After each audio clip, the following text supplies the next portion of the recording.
오늘은 여호수아 7장 본문을 중심으로 더 겸손하게, 더 간절하게 라는 제목으로 말씀을 나눌 때 많은 은혜 받으시기 바랍니다. 우리가 잘 아는 토마스 에디슨이 있습니다. 이 토마스 에디슨의 별명은 발명왕입니다. 에디슨이 특허를 낸 게요 1093개라고 합니다. 1093개의 특허를 얻어서 발명 세계 신기록을 보유하고 있습니다. 하지만 에디슨만큼 실패를 많이 한 사람도 없을 것입니다. 만약에 실패 세계 신기록이 있다면 에디슨이 실패 세계 신기록 보유자가 될 것입니다. 에디슨이 전구 하나를 발명하는 데만 해도요 10,000번의 실패가 있었다고 합니다. 그럼에도 불구하고 우리는 에디슨을 실패자라고 말하지 않습니다. 에디슨이 이런 말을 했어요. 나는 9,999번의 실패를 한 것이 아니라 전구를 만들 수 있는 9,990가지의 이치를 발견했을 뿐이다. 에디슨은요 실패를 실패로 여기지 않고 그것을 발명하기 위한 길로, 하나의 길로 생각했던 것입니다. 유명한 만화 캐릭터인 미키마우스를 여러분 아실 거예요. G 모양의 그러한 캐릭터입니다.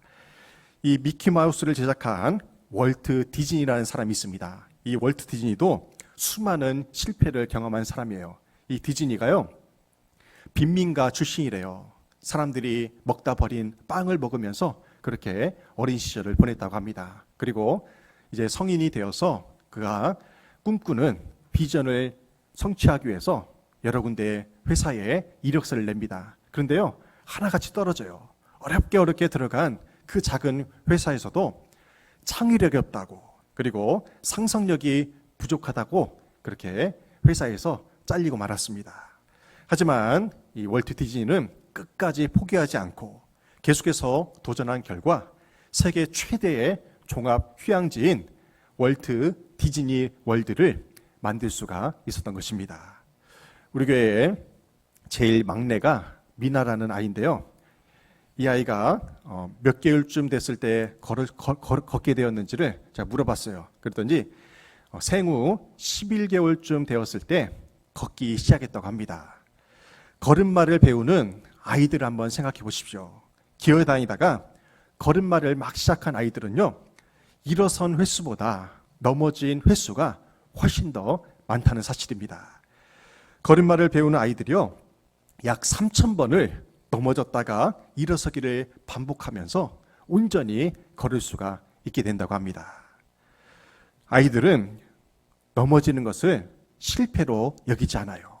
하지만 어른이 될수록 실패에 대한 두려움이 생기면서 포기하는 경우가 많아진다는 것입니다. 어른 된 우리는 어린아이 때로 돌아가서 넘어져도 다시 일어서는 어린아이의 용기를 배워야 하겠습니다.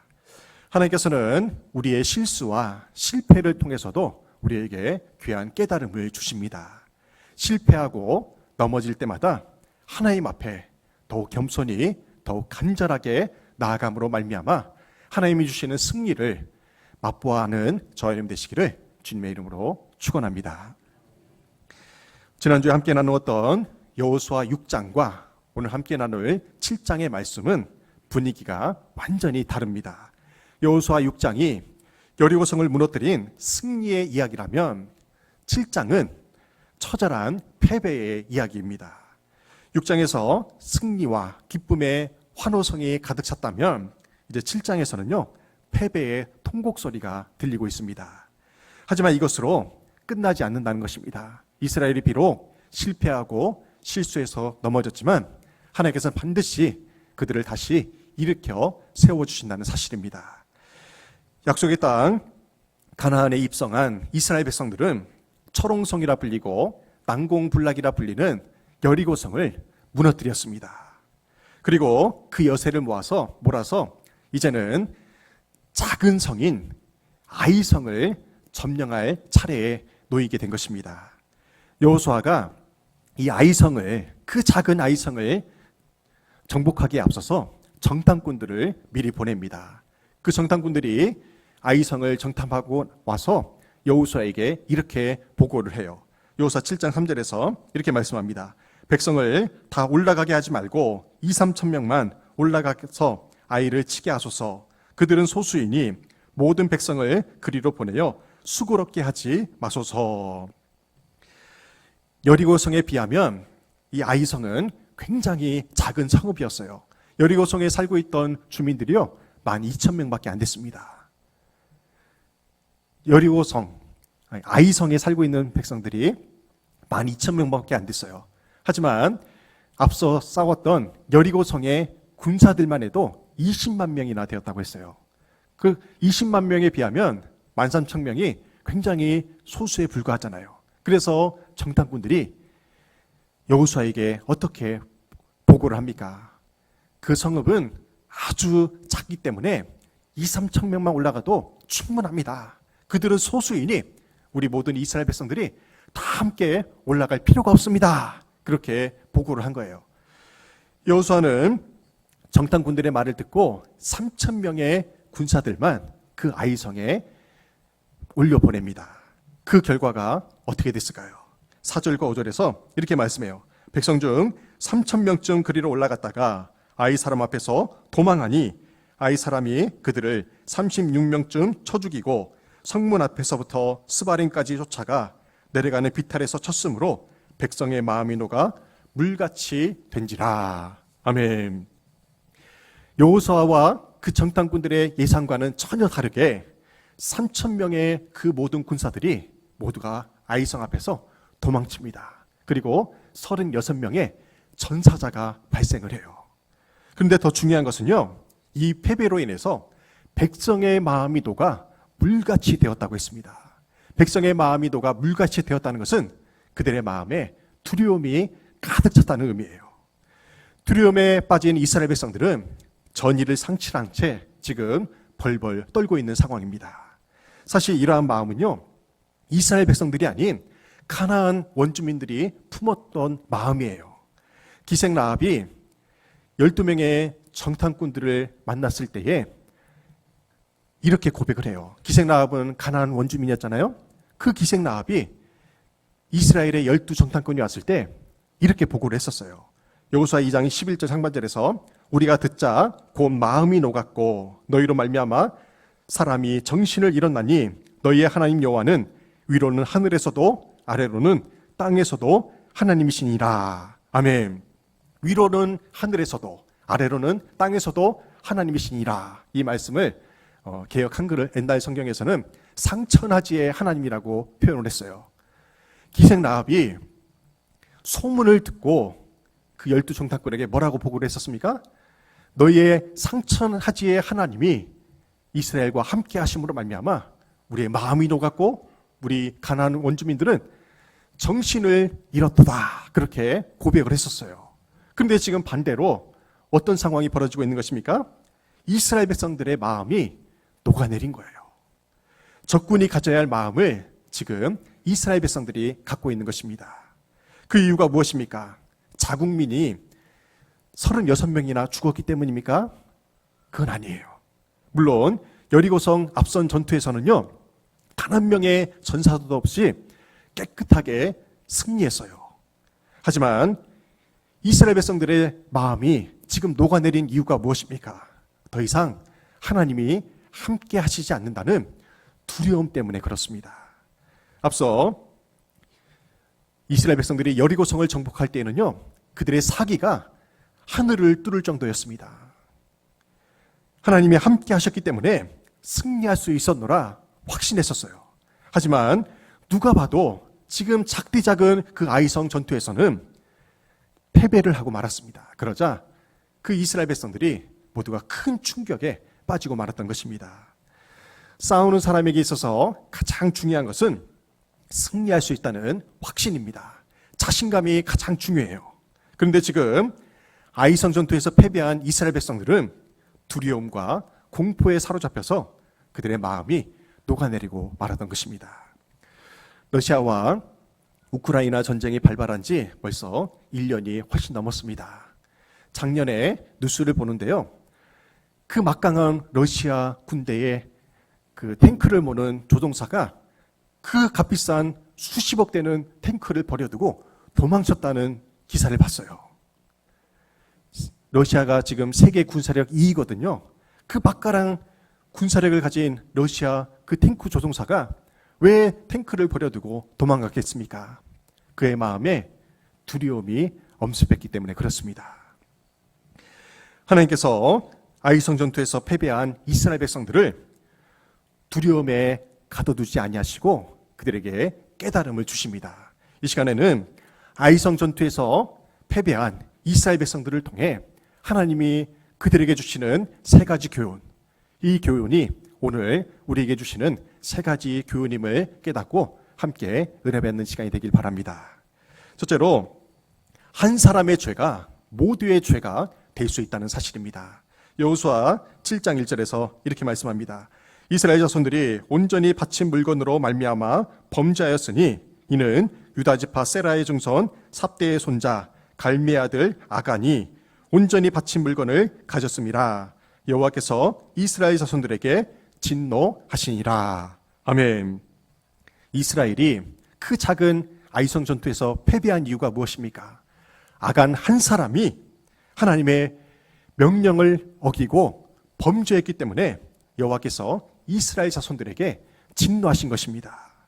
하나님은 여리고성 전투에 앞서서 이스라엘 백성들에게 한 가지 명령을 내려요. 그 명령은 뭐냐면요, 여리고성을 정복한 후에 그 어떤 전리품도 취하지 말라고 말씀하셨어요. 그런데 아간은 그 명령을 어기고 죄를 범합니다.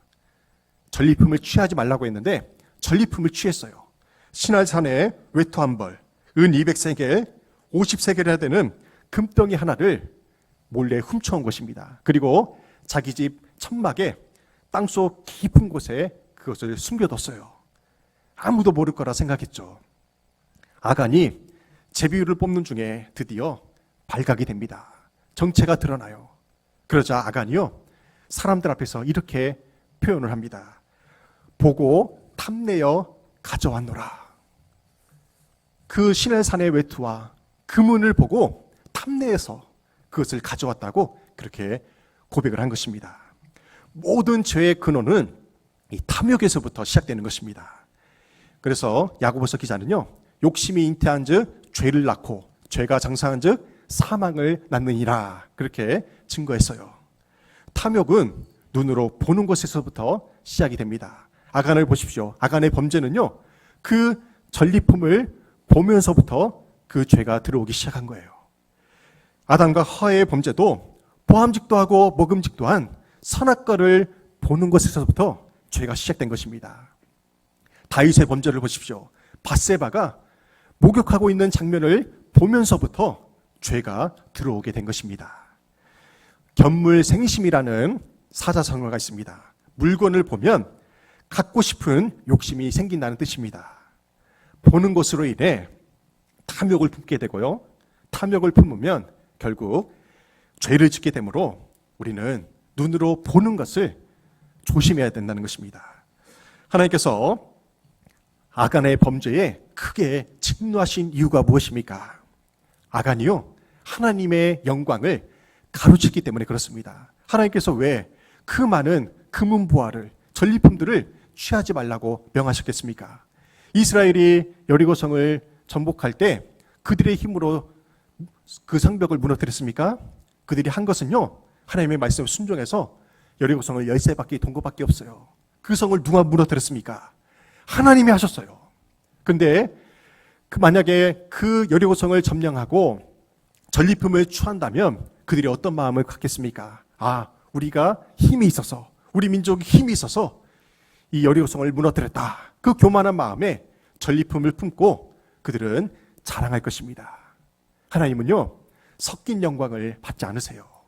모든 영광을 하나님께만 돌리기를 원하신다는 사실입니다. 그래서 하나님께서는 이 모든 것을 하나님이 하셨음을 알게 하시기 위해서 전리품을, 그 어떤 전리품도 취하지 말라고 명하신 것입니다. 하나님은 아간 한 사람의 범죄로 인해서 이스라엘 전체에 진노하셨습니다. 아간의 죄를 개인의 죄가 아닌 이스라엘 전체의 죄로 간주하신 거예요.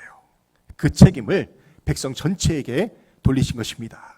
왜 그렇습니까? 이스라엘 민족은 단순한 혈연 공동체가 아닌 하나님의 말씀으로 맺어진 언약의 공동체이기 때문입니다.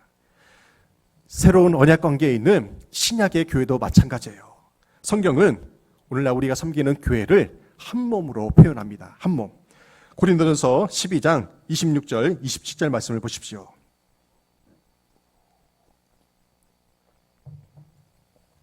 함께 봉독하겠습니다. 만일 한 지체가 고통을 받으면 모든 지체가 함께 고통을 받고 한 지체가 영광을 얻으면 모든 지체가 함께 즐거워하느니라. 너희는 그리스도의 몸이요 지체의 각 부분이라. 아멘. 몸에는 여러 지체가 있습니다. 손과 발과 다리가 있죠. 그리고 눈, 코, 입이 있습니다. 내장기관이 있어요. 이러한 모든 몸은 하나로 유기체적으로 연결이 되어 있다는 것입니다. 우리 몸에서 손가락 하나만 다쳐도요, 우리 온몸이 아파합니다. 신경부터 해서 발끝까지 아파해요. 마찬가지로 우리 모든 그리스도인들은요, 예수 그리스도 안에서 한 몸이요, 한 지체로 그렇게 부르심을 받았다는 사실입니다. 한 몸을 이루고 있는 한 지체가 쓰러지면 어떻게 되겠습니까? 우리 교인들 모두가 쓰러지게 되는 그러한 결과를 낳게 된다는 것입니다. 그동안 우리 교인들 중에 한 지체가 병원에 입원하거나 수술을 하게 되면 주일 예배 시간에도 새벽 기도 시간에도 우리는 한 마음 한 뜻으로 그렇게 중보 기도를 해왔습니다. 왜 그렇습니까? 한 지체의 고통이 우리 모두의 고통이 되기 때문에 그래요. 한 지체의 기쁨은 우리 모두의 기쁨이 되기 때문에 우리는 함께 슬퍼하고 함께 기뻐하는 존재라는 것입니다. 근데 죄도 마찬가지라는 거예요. 죄도. 한 지체의 범죄가 온 가족의, 온 교우들의 범죄가 될 수가 있다는 것입니다. 그래서 한 사람이 범죄하면요, 우리 모든 교인들이 범죄하는 것과 마찬가지 결과를 낳게 된다는 것입니다. 그러면 우리가 건강한 교회를 세우기 위해서는 죄를 멀리하고 선한 영향을 끼치는 그러한 우리 모두가 되어야 한다는 사실입니다. 아이성 전투의 패배가 주는 교훈을 이뤘습니다. 아간 한 사람의 범죄가 이스라엘 전체의 범죄로 이어졌다는 것입니다. 죄는 아간이 지었지만 그 죄로 인해서 이스라엘 전체가 패배를 경험하고 그 가족 모두가 고통 속에 지내야 했던 것입니다. 우리가 모두가 죄를 멀리하고 모든 지체가 서로를 위해 중보하며 하나님께만 영광 돌리는 우리 덕성교회가 되기를 주님의 이름으로 축원합니다. 아이성 전투가 주는 두 번째 교훈은 교만하면 무너진다는 사실입니다. 교만하면 무너져요. 잠언서 16장 18절 말씀 함께 묵답니다. 교만은 패망의 선봉이요 거만한 마음은 넘어짐의 앞잡이니라. 아멘. 가나안에서 가장 견고한 성읍이었던 여리고성을 무너뜨린 이스라엘 백성들의 입장을 생각해 보십시오. 그 작은 아이성 앞에서 그들은 콧방귀를 꼈을 거예요. 20만 명이 있는 그 군사들도 무너뜨렸는데 저 12,000명, 14,000명밖에 안 되는 저 백성들은 쉽게 무너뜨릴 수 있을 거라 생각했습니다. 실제로 여리고성이 골리앗과 같다면 아이성은요, 문자 그대로 어린아이 같이 작은 성읍에 불과했습니다.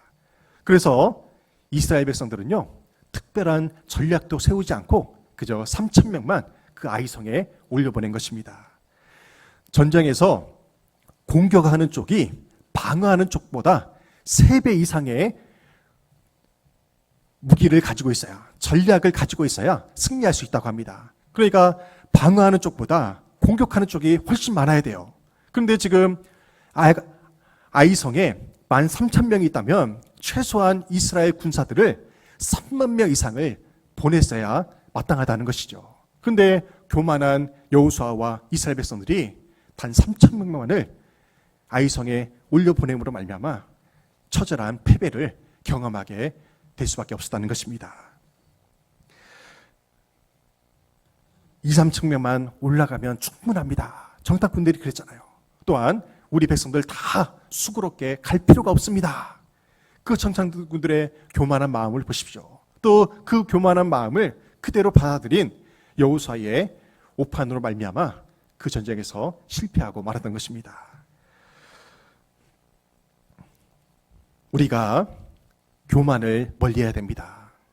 내 힘으로 할 수 있다는 것, 나 혼자 힘으로 얼마든지 잘 먹고 잘 살 수 있다고 생각하는 것, 그 마음이 바로 교만인 것입니다. 교만은 하나님이 의지하지 않는 것이 교만이에요. 하나님 없이도 얼마든지 잘 살 수 있다고 생각하는 것, 그것이 바로 교만인 것입니다. 여러분이 사업을 운영할 때에도 하나님께 지혜를 간구하시기 바랍니다. 그것이 겸손이에요.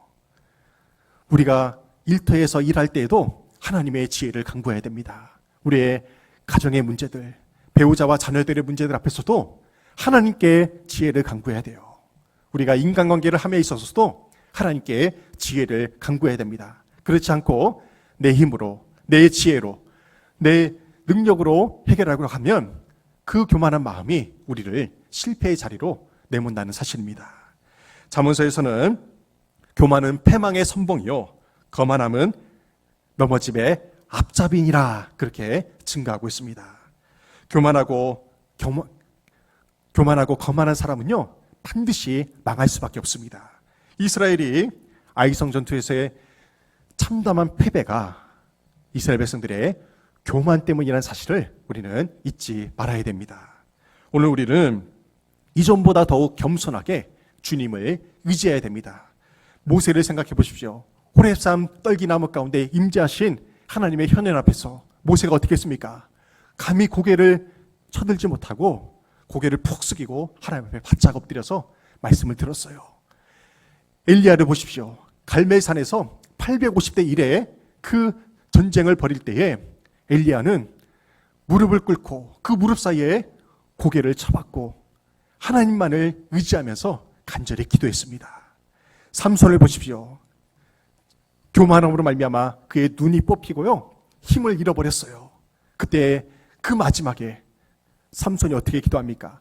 이번만 나로 강하게 하사 저들을 물리치게 하소서. 하나님께 겸손히 간절히 기도할 때 그들의 능력이 하나님께로부터 나타날 수가 있었던 것입니다. 교만함을 버리고 겸손히 하나님 앞에 나아감으로 말미암아 날마다 승리를 체험하는 저 여러분 되시기를 주님의 이름으로 축원합니다.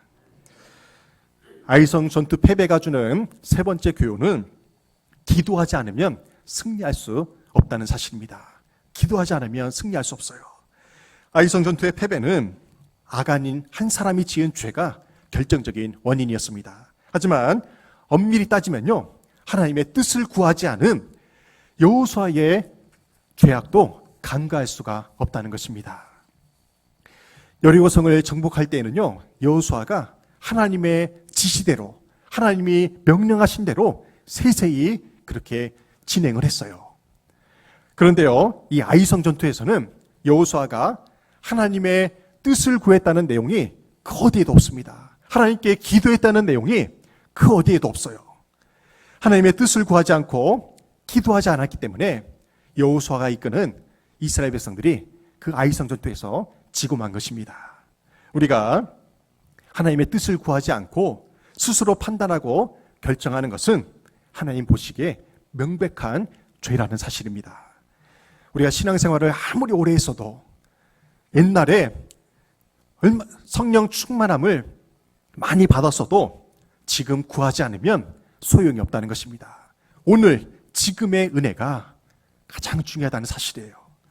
사실보다 중요한 것은 태도라고 했습니다. 주님 우리가 실패하고 넘어진 것 그것을 눈여겨보지 않아요. 실패하고 넘어진 그 이후에 하나님께 어떻게 나아가느냐 그 태도를 중요하게 여기신다는 사실입니다. 아이성 전투에서 패배한 이후 여호수아가 어떻게 행동을 했습니까? 7장 6절 말씀 함께 공독합니다. 여호수아가 옷을 찢고 이스라엘 장로들과 함께 여호와의 궤 앞에서 땅에 엎드려 머리에 티끌을 뒤집어 쓰고 저물도록 있다가 아멘. 여호수아는요 그 아이성 전투에서의 패배의 소식을 듣자마자 어떻게 합니까? 옷을 찢었어요. 옷을 찢는다는 것은요, 구약시대에 비통한 회개를 의미합니다. 비통한 회개를 의미해요. 그리고 장로들과 더불어서 여호와의 궤 앞에서 땅에 엎드립니다. 어떻게 고개를 들겠어요?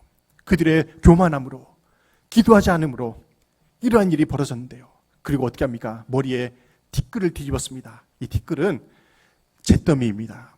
잿더미를 뒤집어 쓰고 여호수아와 장로들이 하나님의 바짝 엎드려서 회개 기도를 하게 된 것입니다. 여호수아는 이 아이성 전투의 패배 후에 이전보다 더욱 간절하게 하나님 앞에 나아가고 있습니다. 여호수아의 회개와 탄식의 소리를 들은 하나님께서 여호수아와 이스라엘 백성들에게 이제 드디어 응답을 하십니다. 그 응답이 무엇입니까? 여호수아 7장 10절 말씀을 보십시오.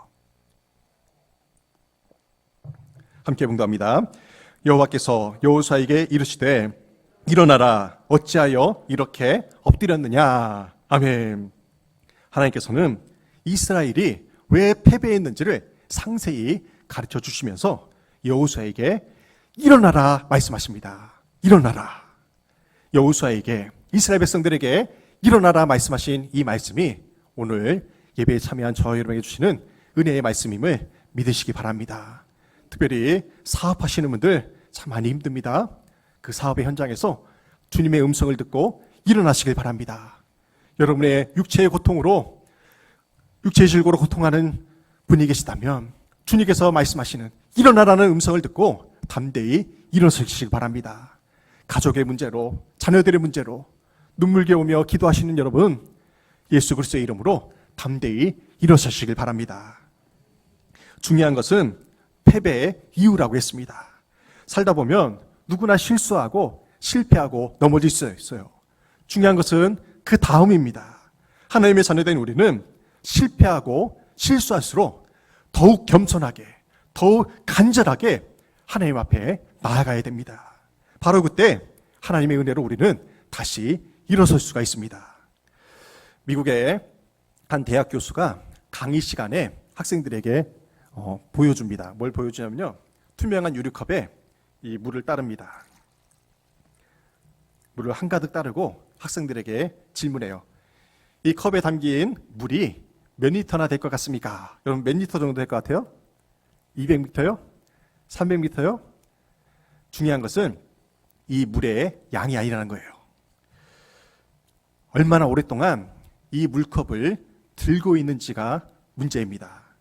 이 물컵을 1분 정도 들고 있다고 생각해 보십시오. 아무런 몸에 영향이 없을 거예요. 근데요, 이 물컵을 1시간 정도 들고 있다고 생각해 보십시오. 팔이 저려오기 시작합니다. 하지만 이 물컵을 6시간, 12시간, 24시간 이상을 계속해서 들고 있다고 생각해 보십시오. 팔이 마비가 되고요, 팔을 더 이상 쓸 수 없을 것입니다. 고통이 찾아온다는 것이죠.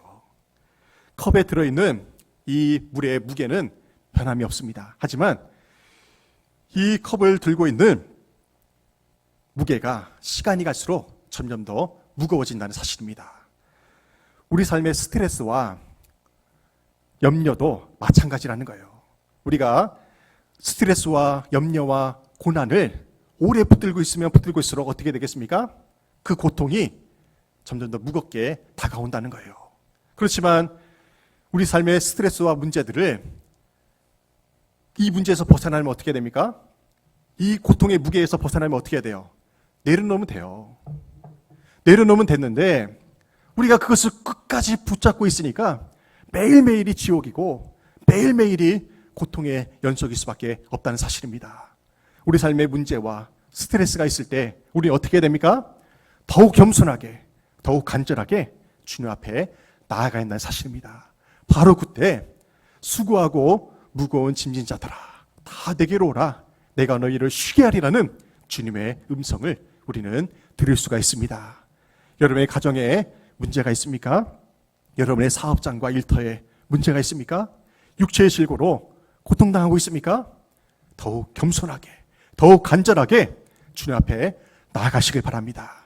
그러므로 말미암아 주님이 주시는 참된 안식과 평안을 온전히 누리시길 바랍니다.